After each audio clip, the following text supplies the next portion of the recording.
Bonjour les enfants, j'espère que vous allez bien. Moi je vais bien. Comme hier on a vu sur la création et la Bible.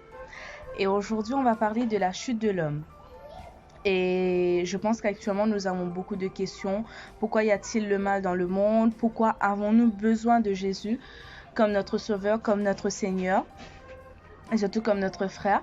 Et bien nous allons voir que dans Genèse 3, le compte-rendu de la chute de l'homme fait partie intégrante pour comprendre pourquoi notre monde a été corrompu par le péché et pourquoi il est important de mettre notre foi en Jésus et de le suivre. Après la création, Adam et Ève ils étaient très heureux parce qu'ils vivaient dans un monde magnifique que Dieu a créé pour eux et que l'homme devait tout simplement gouverner parce qu'ils obéissaient à Dieu et qu'ils vivaient selon la loi de Dieu. Mais un jour, le serpent est venu parler à Ève.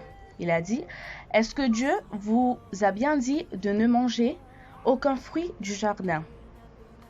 Et Ève répondit au serpent, « Nous pouvons manger les fruits du jardin, sauf ceux de cet arbre.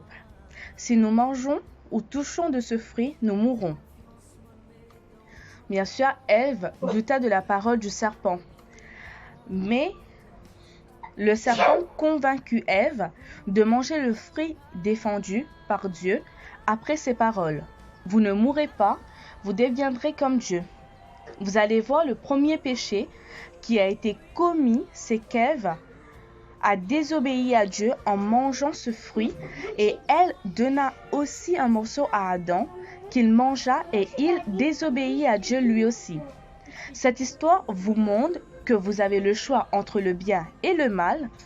Et Adam aussi aurait pu dire « Non, je ne désobéirai pas à la parole de Dieu. » Mais il l'a fait. Bien évidemment, ils étaient nus, mais ils n'étaient pas conscients de cela avant qu'ils mangent de ce fruit. Mais après avoir péché, Adam et Ève se cachaient derrière un buisson quand ils ont réalisé qu'ils étaient nus, qu'ils n'avaient pas de vêtements sur eux. Donc, ils ont pris des feuilles de figuier pour faire des vêtements. Malgré qu'ils se cachaient de Dieu, ils savaient déjà qu'ils avaient péché. Adam blâma Ève et Ève blâma le serpent. Et Dieu dit, « Le serpent est maudite. La femme aura des douleurs lorsqu'elle accouchera.